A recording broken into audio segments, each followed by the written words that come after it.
सोलापुरात एक अत्यंत धक्कादायक आणि निर्घृण घटना घडली आहे। शेतीच्या वादातून दीराने भाऊजय आणि तिच्या 2 मुलांचा घरातच खून केल्याची घटना समोर आली आहे। या तिहेरी हत्याकांडाने संपूर्ण जिल्ह्यात खळबळ उडाली आहे। सोलापूर हैदराबाद महामार्गावर असलेल्या दक्षिण सोलापूर तालुक्यातील बोरामणी गावात शेतीच्या वादातून एका कुटुंबातील 3घांचा निर्घृण खून करण्यात आला। शनिवारी सकाळी 11च्या सुमारास ही घटना उघडकीस आली। मिळालेल्या प्राथमिक माहितीनुसार मृत महिलेचा पती पूर्वीच वारलेला आहे। गेल्या काही दिवसांपासून मृत महिला आणि तिचा दीर यांच्यात शेतीच्या वादावरून सातत्याने भांडणे होत होती। या वादाने विकोपाकडे वळल्याने मारहाण आणि शिवीगाळीसारखे प्रकारही घडत होते। शनिवारी पहाटेच्या सुमारास रागाच्या भरात दीराने भाऊजय आणि तिच्या 2 मुलांचा घरातच खून केला। घटनेची माहिती मिळताच सोलापूर तालुका पोलीस ठाण्याचे पोलीस निरीक्षक राहुल देशपांडे यांच्या नेतृत्वाखाली पोलिसांची टीम घटनास्थळी दाखल झाली आहे। फॉरेन्सिक टीम देखील तपासासाठी हजर झाली आहे। पोलिसांनी घटनास्थळाचा पंचनामा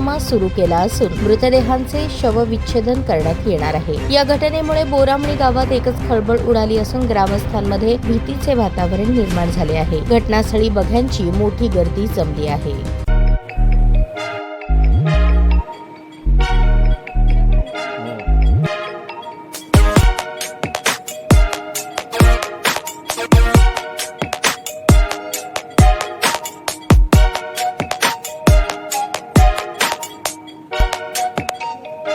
सोलापूर शहरातील सुप्रसिद्ध हॉस्पिटल म्हणजे सेंट्रल मल्टी स्पेशालिटी हॉस्पिटल मागील अनेक वर्षापासून सेवा बजावत आहे। 24 तास इमर्जन्सी सर्व्हिस, मॉडर्न टेक्नॉलॉजी, अनुभवी डॉक्टर्स तसेच अत्याधुनिक तंत्रज्ञान सुविधांनी सुसज्ज स्त्रीरोग प्रसूती विभाग, ऑर्थोपेडिक विभाग, मेडिकल विभाग आणि इतर एकमेव नाव म्हणजे सेंट्रल मल्टी स्पेशालिटी हॉस्पिटल। पत्ता गणेशपेठ शॉपिंग सेंटर, मंगळवार बाजार, सोलापूर।